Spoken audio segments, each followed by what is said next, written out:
We're back. I, I didn't expect we'd be back, but alas, we are back. So a couple of months ago, we started having ad hoc interviews with some of our candidates just to allow folks the ability to get to know them. These are 7 presently amazing individuals who are putting their lives on hold, and there's tremendous opportunity cost in that in order to run for office. And then through that process, as you guys were getting to know the candidates and the candidates were getting to know you, there was a request for more. So it's my pleasure to be able to come back today, and I really do feel honored to be able to talk to some of our candidates and start to get into some of the policy issues that they're grappling with and talking to you about across the district. And for those of you I don't know, hi. My name is Kevin McAvey. I live in Bedford, New York. I'm a husband, a father of 3. My house is presently under renovation. I share that by way of disclaimer, because if you hear something banging, it is because something is banging. If you hear someone crying, it is because someone is crying, and it's just we're just gonna roll with it because that's life. I'm a lifelong Democrat and New Yorker. I'm a state healthcare policy expert, a good government advocate, and a board member on several national and local organizations. And it's been my pleasure again to get to work with so many of you and our candidates to establish this live stream forum, leveraging social media and our technology to bring you directly to the candidates and to the issues that we're all grappling with. The purpose of these forums, titled New York Forward, is to engage New Yorkers living in northern Westchester, Rockland, Putnam, and southern Dutchess counties, New York 17, in the political process, equipping our community with information about the issues impacting our families, our households, and our businesses to help us identify the best person to represent our interests in 2026. We're doing this by discussing the issues. A lot of times what we feel is not necessarily feel on a day-to-day basis, as we'll talk about today, related to housing and energy costs. What we're feeling in terms of like increased costs is not the issue. There are issues, there are root causes that are driving those increases. And it really is the responsibility in our system of government for those we select as our representative to understand those root causes and help us think through and propose advanced solutions to those issues. We're not going to get to all of the solutions today, but you're going to get to meet some of the candidates now and through this series and have them talk about the issues, what they see as potential solutions, and why our present representative has failed us time and time again in actually getting us to solutions that work for everybody. We like to foster community through these forums, bring each other together. It's been so amazing to see how many folks like these videos, share them, view them.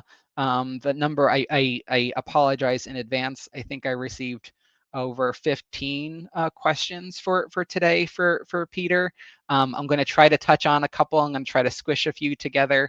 Thank you for all of the questions and the engagement. It's so important, and it's just incredible to see time after time, session after session, the engagement grow. And then finally, to introduce you to the candidates. And we have some amazing candidates. We have Beth Davidson, Mike Sachs, Kate Conley, Effie Phillips Staley, Jessica Reinman, Peter Chatzky, who we're going to meet today, and John Sullivan. I'm also keeping Jeremy Saland on the list for right now. This is the last time, as he is a prospective candidate actively considering the list. He is on warning, and both off of this live stream and on this live stream, he is either going to get in the race or get off this screen. But everyone on this list I have personally met and think incredibly highly of, and have tremendous respect for what, again, they're giving up in order to be in this race. Today, my challenge is for you, as it's going to be throughout this series, fourfold. It's been really easy in some ways to get involved over the course of the past 4 or 5 months. We have been fighting an uphill battle around the one big, beautiful bill, which will structurally change how our social safety net functions in this country. We've learned about it. We've learned about the implications of the vote. Our congressman ultimately voted for a bill that would disproportionately hurt New York and target New York. Why our 7 GOP members of Congress voted for a bill that would hurt New York is beyond my understanding, but they did, and they did it again in the final bill and through reconciliation, and they got it passed, and that is what it is. But we have a choice too. Next year, next November, we're going to have the choice to actually pick our representative who reflects our values, who reflects our policy positions, and who represents our interests. Get involved now. There might not be a rallying cause around one big bill, but let me tell you, there are tremendous and wonderful Democratic committees across the district who are looking for your support. Now is the time when we get organized. Now is also the time when we can start to pick our candidates. And that's why I'm so excited to have this series to introduce you one-on-one to some of these candidates and have them talk a little bit about their journeys and their positions on the issues that we know are important to you. Know your stuff. It's easy to get into kind of back and forth, as we all know, around emotionally charged, what can be emotionally charged issues. Just try to stick to the facts. I found it works for me, and I hope it'll work for you. And then finally, regardless of who our nominee is, I'd encourage everyone to stay positive. Every single one of the candidates who I've met and I'm looking forward to reintroducing you to through this policy series through the month of August, wonderful people, smart, capable people. They're all in it and giving up a lot in order to be part of this race. And today we're going to talk with Peter Chatzky. But before I get into that, I actually want to learn a little bit more about the real Chatzky. And by that, I want to talk to Susan. I'm not going to get to the snacks yet, but with that, I'd love to bring up Susan Chatzky. Thank you so much for joining the live stream and sharing a little bit about your husband. Thank you for the opportunity. It's fun. It really is. It's nice to be able to root for him in public. Well, so I've gotten to know Peter both through these interviews and through his campaign a little bit for a little while now, and increasingly I'll note over the past few weeks over social media, and we'll talk about that in a second because I went to slide too far. But how long have you known Peter? I have known Peter since 2006.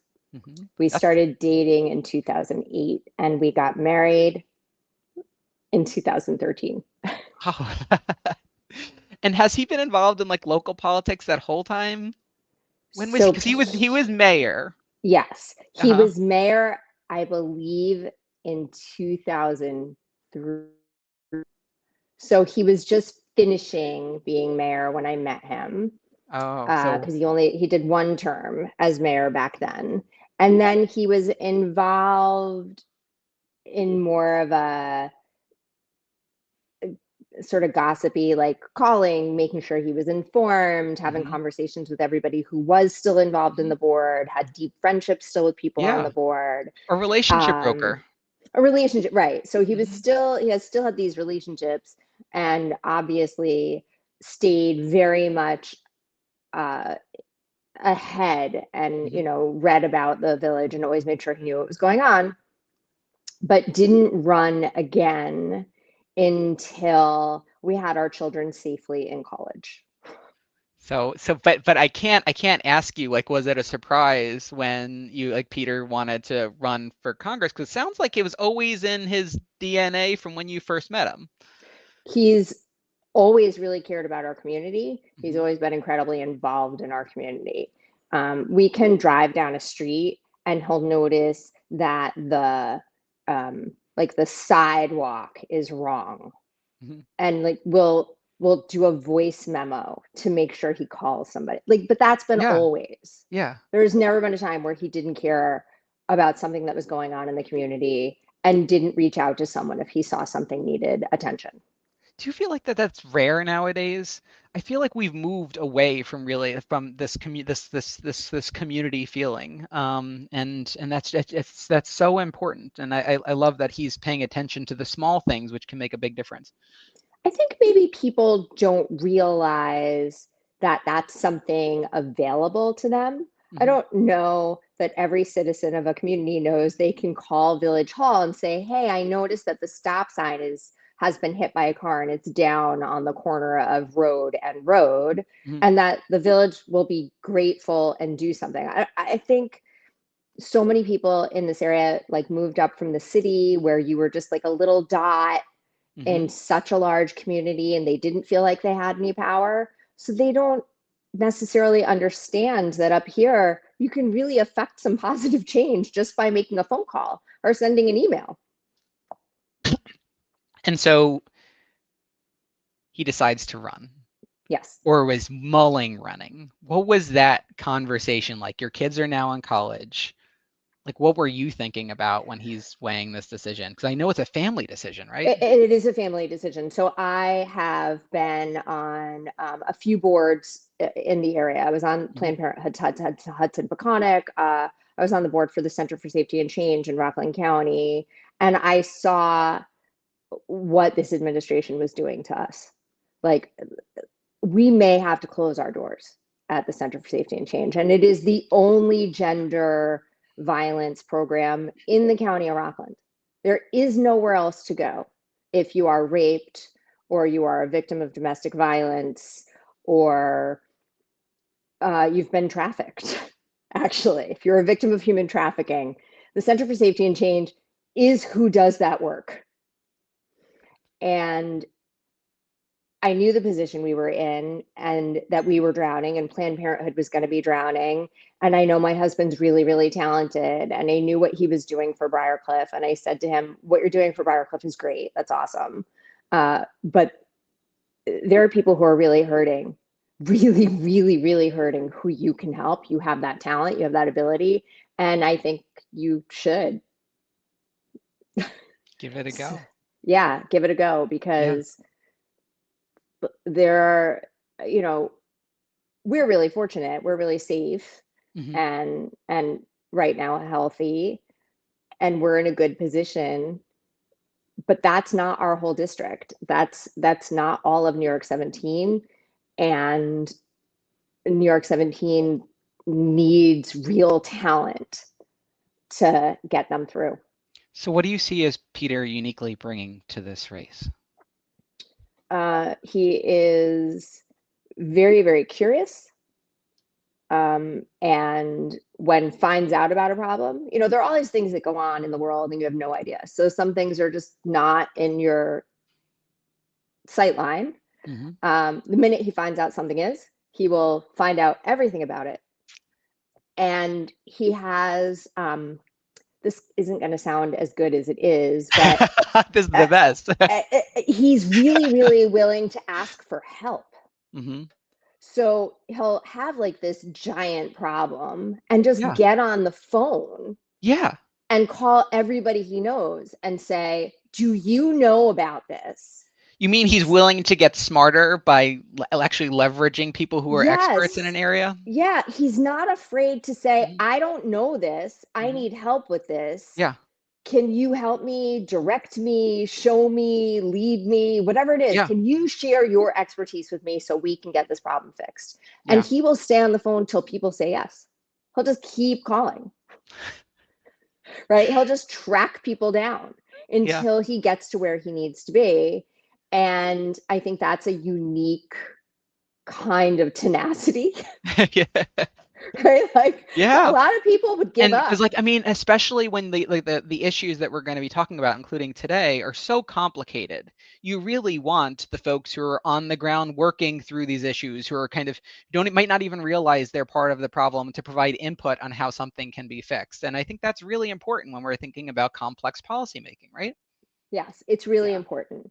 And you also, I think, frequently you'll have someone who maybe has tremendous institutional knowledge. It's not that they don't, Yeah. but are then afraid to admit they don't know something. Hmm. And so don't go and Yeah. find a real actual expert in that thing. Yeah. Well, I mean, it kind of reminds me of our Congressman Mike Lawler when he voted for a bill, and then after he voted for the One Big Beautiful Bill Act the first time it came around, sent a letter to Speaker Johnson along with our GOP representatives requesting a little bit of a change to the bill because they didn't realize how much it would impact New York. Of course, the change wasn't made and they still voted for the bill anyway. But again, like knowing what you're voting for is pretty important. And it's just really great to hear that like Peter has that. Yes, Peter will read the bill. Yeah. There's no way he's voting for a bill that he did not read or doesn't understand, or, you know, like the words were too big, so he gave up. That's not happening, right? Like that's not going to happen. He's going to read the bill. So do you want to, like, knowing that he can't call a friend right now, do you want to ask him the first question today? So I actually think I know the answer to the question. You can't tell him. He's in the waiting room. No, I know. Yeah. It blew both of us away. Okay.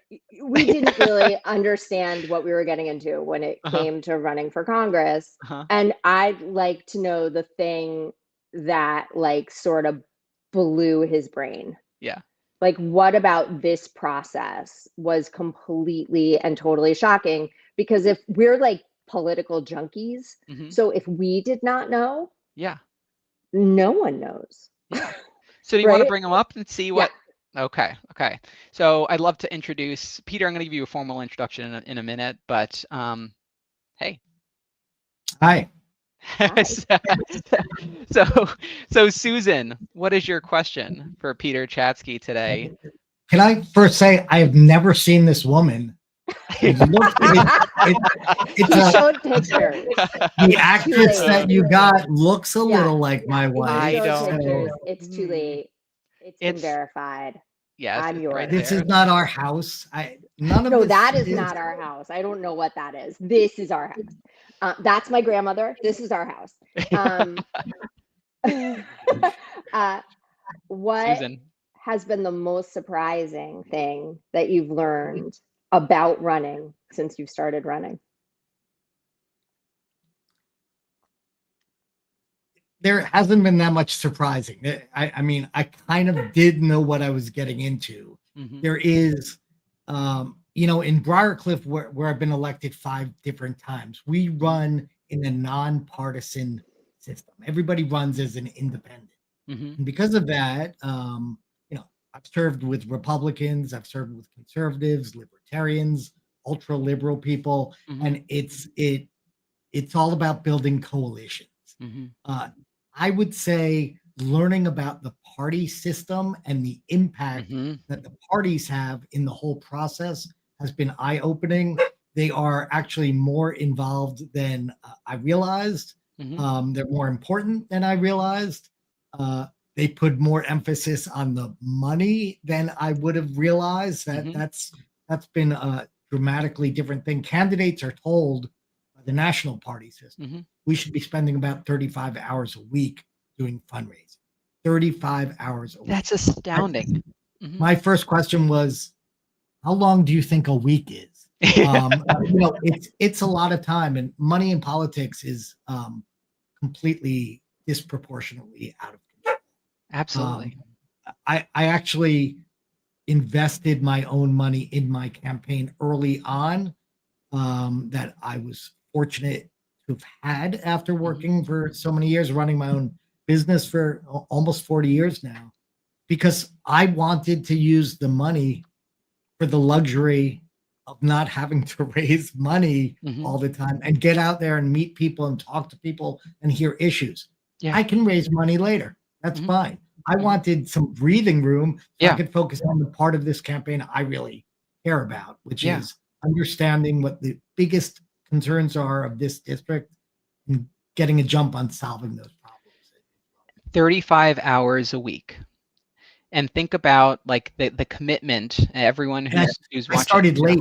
I came in late.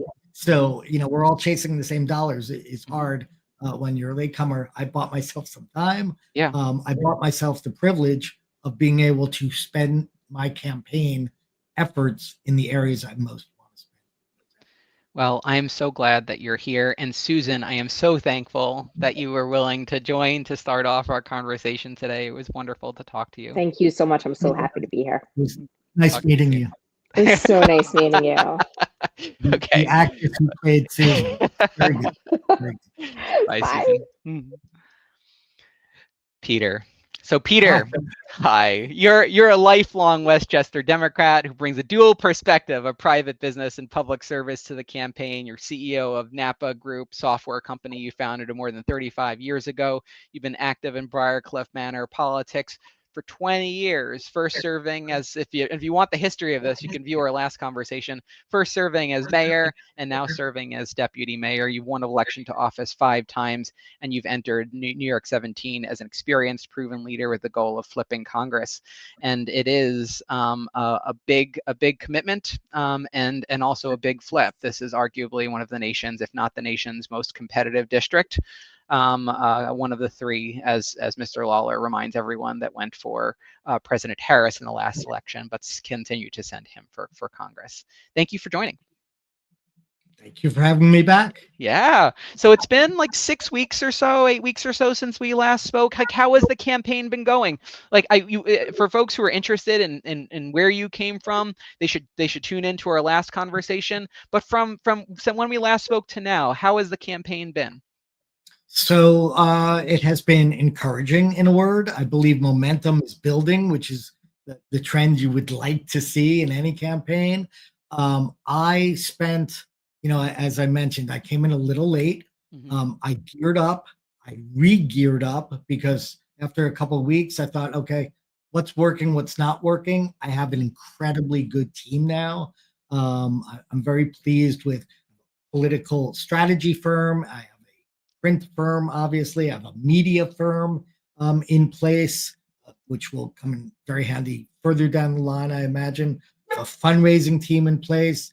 I have a campaign manager, a deputy manager. We're building up the volunteer base, which is what we've been focused on the last couple of weeks. I'm starting to feel that it's coming into play, and the whole time I've been working on making sure that it's a genuine campaign. Trying to stay myself as much as possible. I want to win an election based on reality, on my reality, on who I am.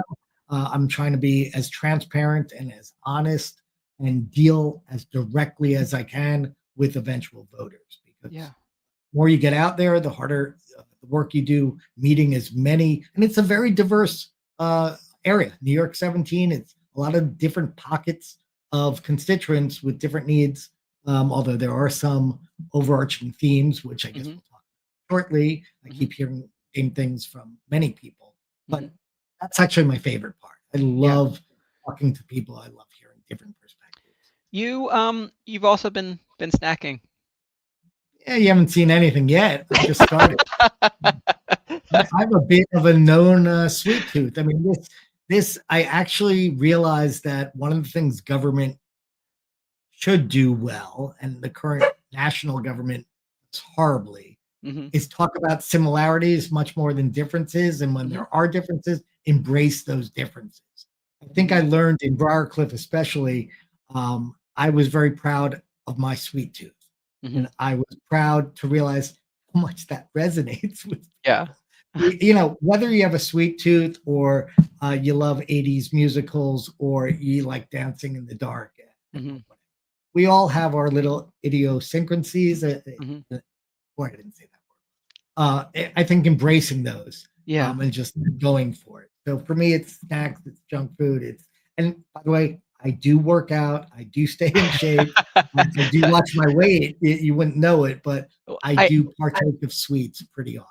Well, I even think Secretary Kennedy would say, like, sweets are okay sometimes, and it's a matter of balance and bringing everything in moderation. Although maybe sweets make a slight.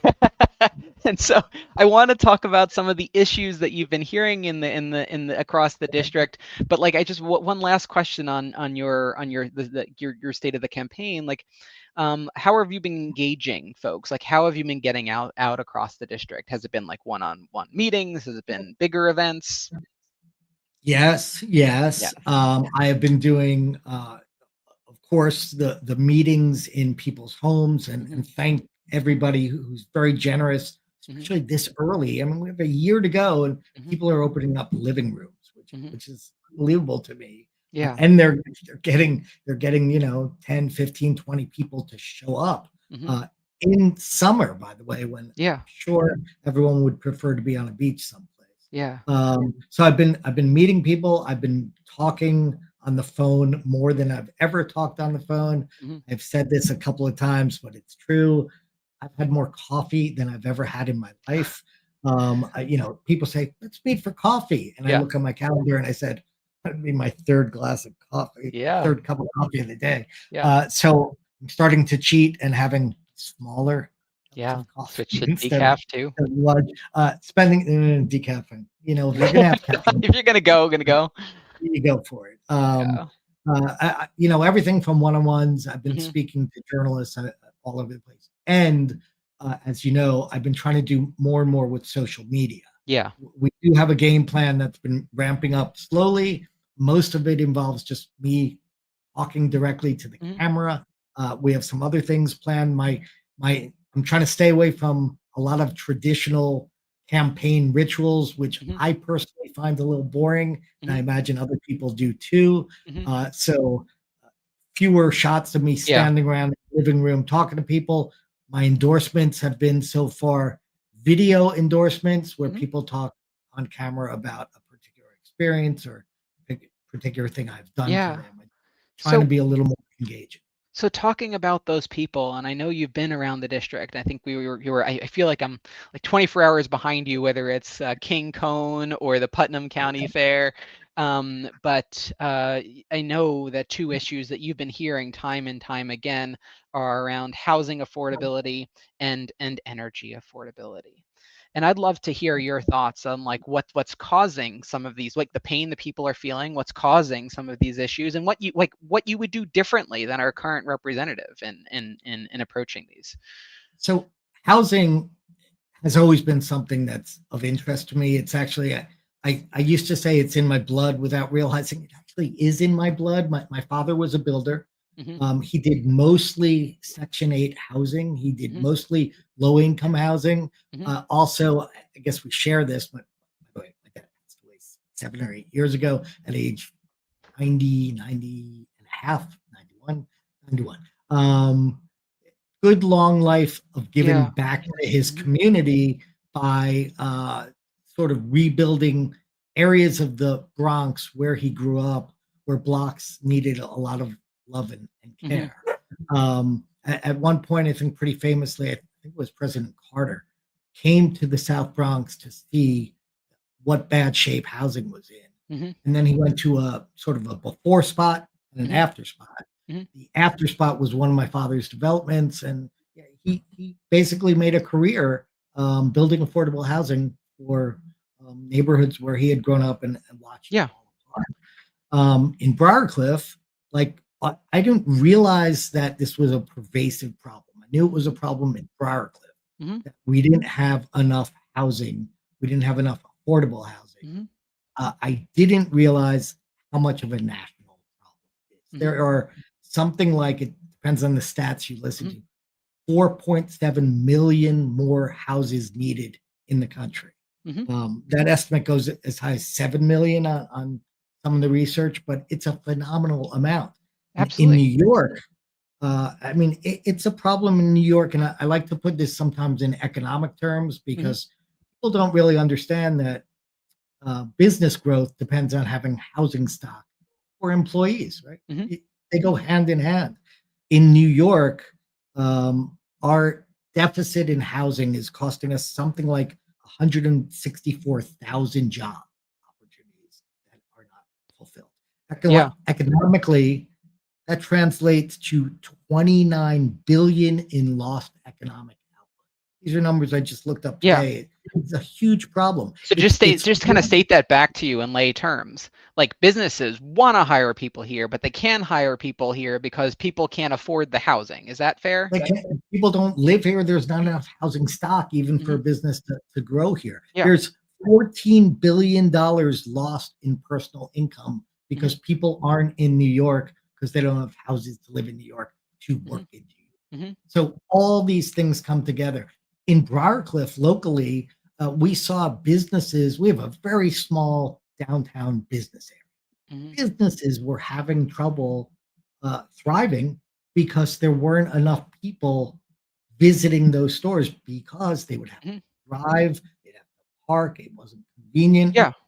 We started a streetscape modernization program to basically start out as widening sidewalks, improve lighting, and make it safer for pedestrians. The Yeah. whole concept was to make our downtown area more of a place-making destination Mhm. to help businesses thrive. We realized, though, what they really needed was more people nearby, more what every business needs. They Mhm. need consumers. Yeah. And we started working on a couple of projects to increase housing in Briar. Mhm. And I want to talk about this because there's a lot of focus on affordable housing. Yeah. We're building affordable housing. Sometimes we shy away from using that term because it is my dog loves this term. I don't know if you can hear Leo in the background. Where's my house? It's okay. I have one dog under my feet, and there's another in the hall, I think, protesting. Well, that sounds like overcrowded housing. Yeah, we also have a housing problem. We actually have 3 dogs in this house. So we're used to a full house. So you were building affordable housing, and that's so important in New York. New York has like a number of homeless children in New York is around 50,000. One of 3 New York's homeless are children. Housing affordability per our comptroller, Thomas DiNapoli, 1 in 5 New Yorkers have to spend at least half of their income to afford housing, which is unsustainable. And in fact, he calls them those individuals are cost burden. I think that goes to the problem that you're describing. People can't afford housing. They're not going to live here. They're not going to work here. Kids aren't going to return here. Families can't stay here. Yeah, I mean, listen, we approach this a slightly different way. Mm-hmm. I think the typical way of solving housing crisis. We looked at our inventory. Briarcliff, pretty wealthy community, Mm-hmm. and there is almost a homogeneous quality to the feel of single-family homes Mm-hmm. all over the place that are in demand, so they're expensive, Mm-hmm. which creates 2 major problems. One is first-time buyers have no opportunity unless they're very wealthy first-time Mm-hmm. buyers to come into the community. Communities are organic. They need to thrive. Mm-hmm. There needs to be turnover. There needs to be sort of a healthy population that both wants to come in. Yep. And there is always a population that's lived here a long time that we would like to stay. Yeah. Like remain in Briarcliff. What we have found is the solution to that problem is to build a diversity of housing stock. Mm-hmm. So we have focused on not just building more homes, but building studio apartments, 1-bedroom units, 2-bedroom units. That gives you affordable housing because not everybody has the same needs. My wife and I are a good example. We raised 4 kids in this house. We no longer need, who stays in this house now? People who are working on my campaign, people who are visiting us. We would happily stay in our community and step down to a 2-bedroom apartment. They don't really exist. We're starting to build them now. We are on track in Briarcliff to build about 250 units of housing in a community that has probably 2,700 homes. So what policies enabled you to build that type of housing, and what would you change, or what would you do, what would you promote if you were in Congress? There are many things. Zoning tends to get in the way. Zoning is an overlooked mechanism, usually controlled by governments, different in different communities. We have way too much single-family zoning throughout the country, and you need to have opportunities for multifamily housing, which, by the way, could be multi-generational housing, which solves another problem, providing both elder care and child care. In other countries, families, multi-generations stay together. I think would be very useful in parts of our country to provide for things. Yeah. Zoning's a big one. Cutting out regulatory red tape is another thing. It's expensive to build in New York. one of the things we did in Briarcliff, we as a government, we purchased key property that was right in our downtown. And we formed a public-private partnership. You may have to. Do you want to come in? Come on in. We formed the Briarcliff Local Development Corporation, which is a public-private partnership. I sit on that board. I'm vice chair. I was instrumental in bringing this to fruition. It allows us to work with private developers who get the advantages that the government has in some aspects of cutting through red tape, getting preferential tax treatment for certain things. They get the ability to sort of modify regulatory restrictions where it makes sense. It has been unbelievably effective. We solicited interest in one parcel. We had 5 or 6 major developers come to us and say, here's what's practical for this property. And it saves a government having to spend money on consultants and planners, and because the market is telling you, here's what makes sense here. The government can then come in and say, okay, make sure that 10% of that is affordable housing. Make sure you have diversity of stock so that we can provide for empty nesters who want to step down. We can allow for people who want to try before they buy, moving into the community. It's been very successful. I want to talk, I want to kind of, I don't want to lose the thread on, and talk about energy too.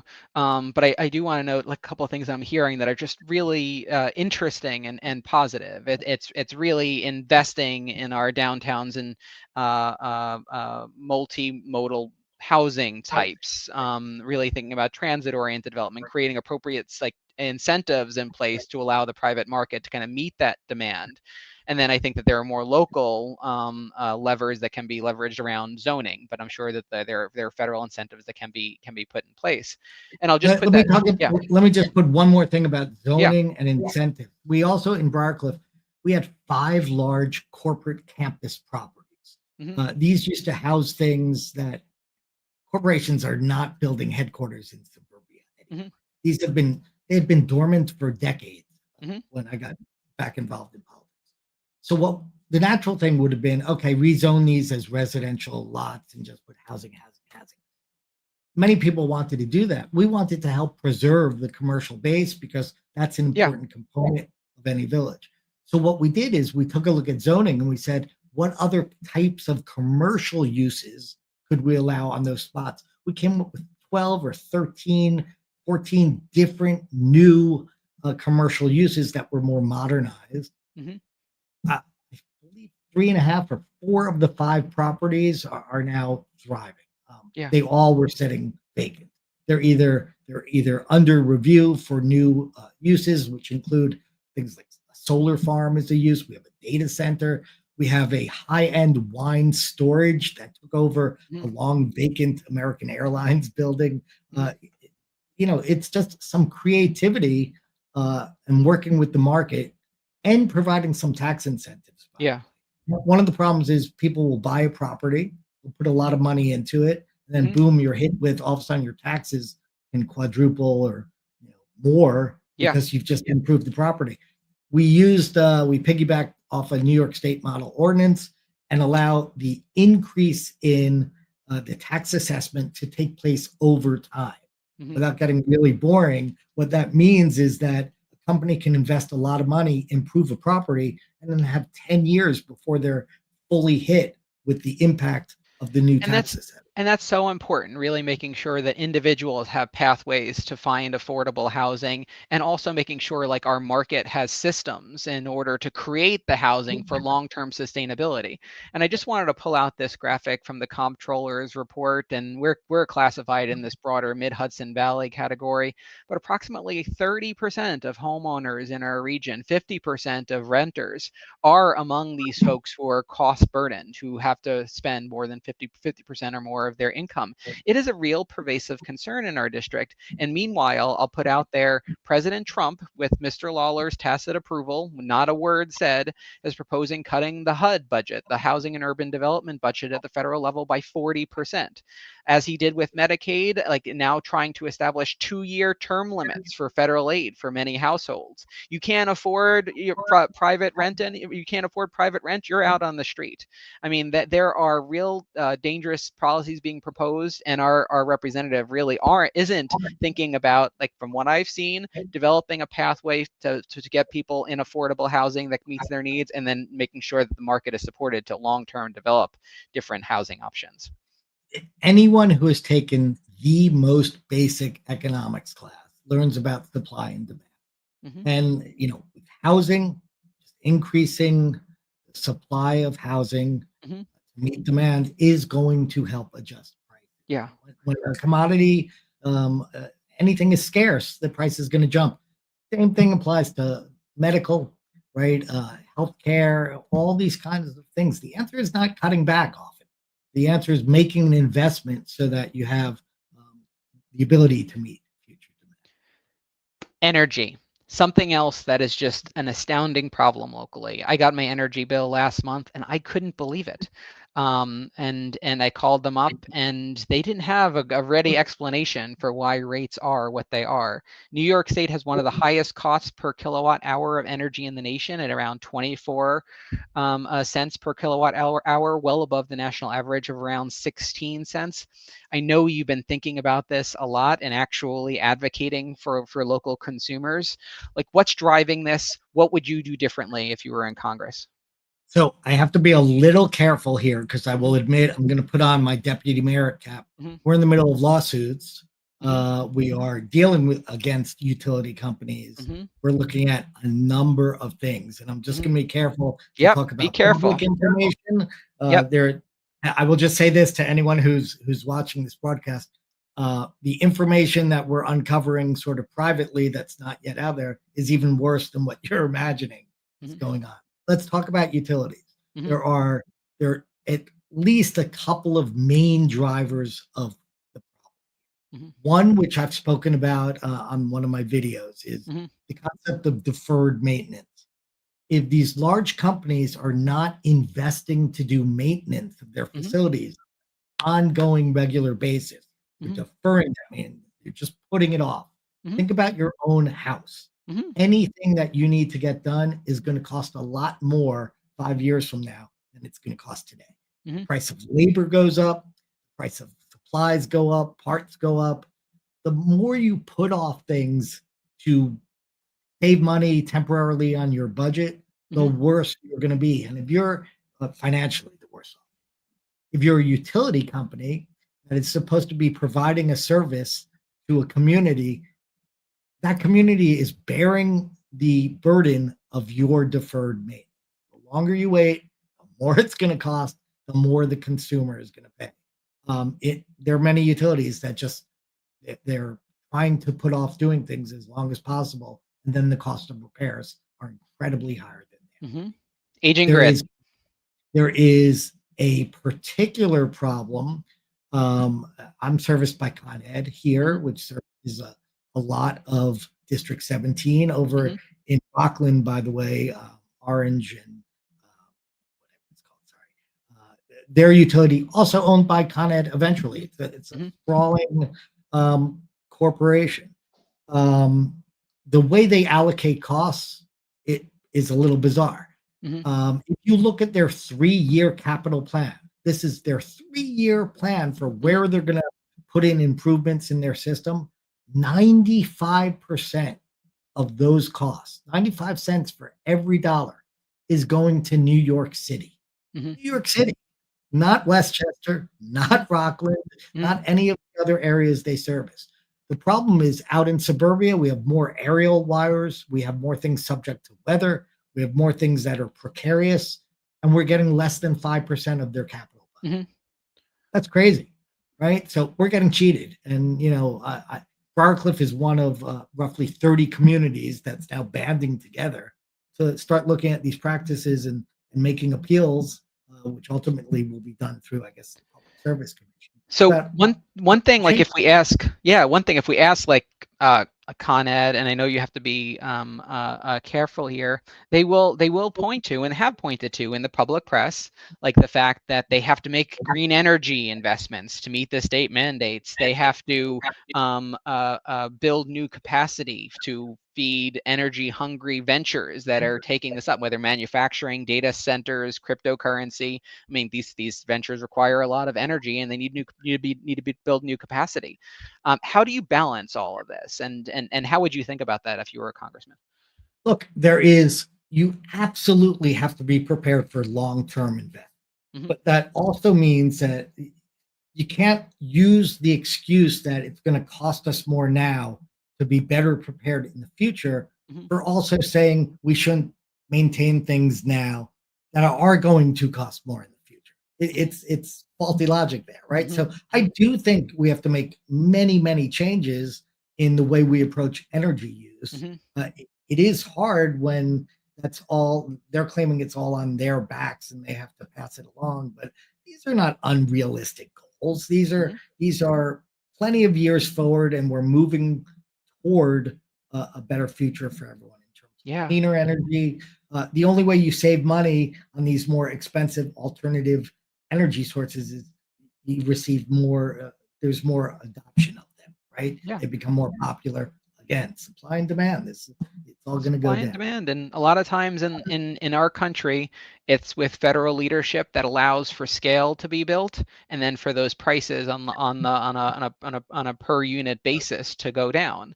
And the federal government over the past, I mean, I think New York State has been a long leader in green energy. I mean, Niagara Falls for decades now, just as an example. But New York has long been a manufacturing green energy center. The federal investments over the course of the past 5 years have been significant, and then as we know through the One Big Beautiful Bill Act, which I promise everyone will get ironic with time, significant, I think it was like $380 billion was taken out of those investments nationally, and that's going to hit New York. And actually, the Nonpartisan Energy Innovation Center estimates that New Yorkers will wind up paying $300 more per year because of those cuts in just a few years. Listen, and also further upstate where they're getting energy directly through pipelines coming through Canada. I think the last thing you want to do is piss off one of our closest trading partners. Yeah. With talks of tariffs and threats and things like that. It's not a well thought out long-term global strategy from the current administration. But speaking of folks with good strategies and a plan for what's ahead, what is your path to the nomination? Like, what do you see as where you go from here? It sounds like you've been having some great, rich conversations across the district. You mentioned kind of making a personal investment, not only of time, but of money in your campaign. What does the next month or 2 or 3 look like for you? What do you want to achieve?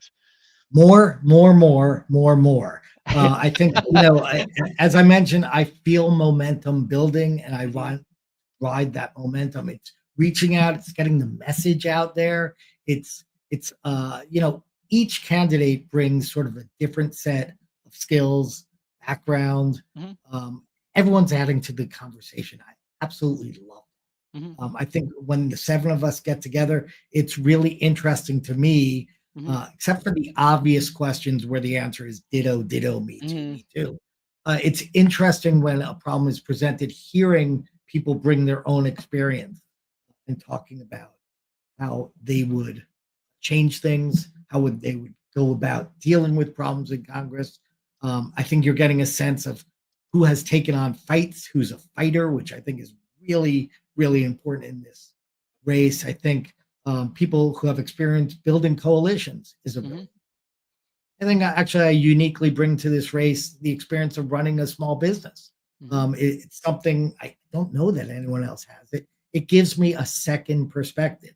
That perspective, and actually having been in government and understanding how you use those mechanisms to solve problems for people. And it sounds like how you bring in experts too when you're dealing with complex issues. It's funny. Susan talked about that, how I do that sort of personally. Briarcliff also does it. We've hired so many experts in different areas because we found it's money well spent. You can reinvent the wheel. You can spend a lot of time learning, or you can just rely on someone who's been through this, evaluate what they're saying. And those skills are very important. So you know who to trust, who to question. It's very important aspects. So if folks want to get in touch with you, how do they do that? How do they get involved in your campaign? Anybody who wants to meet anytime for coffee, I am up for it. Clearly. I think I may have a problem. And by the way, when I say up for it, apparently up all hours of the night now. It might be related. By the way, go back to the original question. That's the surprise. How little sleep I need. I think I'm learning I need less sleep than I thought I needed. People can always contact me through email. That's peter@chatzkyforcongress.com. Very easy. I'm on, I believe, every social media platform now. Very accessible. Come to the house. It's listed. Don't come to the house. Just for the record, that statement was not endorsed by this live stream. I should say at least ring the bell, please. Don't just like. I'm very open to talking to anybody at any time. And I will make time. I will make time to get out there and to listen to people and have the conversations. As you have in your community now for decades, I'm so thankful that you're part of this race, part of this conversation, bringing local government and business experience to the conversation. And I'm really thankful for you and for Susan for joining us for this conversation today. Yeah, I'm not letting you go without also thanking you, Kevin, because I know you do this. It's a labor of love. You do it very well. You do it very, we'll say, fairly. You're very inviting to all of us, and I think I speak on behalf of every candidate. We appreciate everything you do. Thank you. It's my pleasure. Thank you so much, Peter. So that was Peter Chatzky, a wonderful prospective representative who's running for Congress, a lifelong Westchester Democrat, a business CEO, previous mayor, Briarcliff Manor, deputy mayor, husband and father of 4, and so thankful that he was able to join us today for this conversation. This was the first of our policy conversations. In 2 days, on Saturday, we're going to talk with Kate. Kate returns to talk about disinformation and national security issues. Really looking forward to that. When you're growing up, might have had Saturday morning cartoons, have Saturday morning political conversations with us. Really thankful for her to join, and then the rest of the candidates will be joining us throughout the rest of the month. Beth, Mike, Effie, John, Jeremy, maybe a candidate. That'll be the first question I have for him, and then Jessica to close us out just after Labor Day. I want to thank you all for tuning in and for encouraging me. I also want to thank my wife, who is right now getting our kids ready for dinner. If you hear them in the background, and I'm going to go join them. Thank you all for taking the time, and I'll keep the questions coming. We'll talk soon.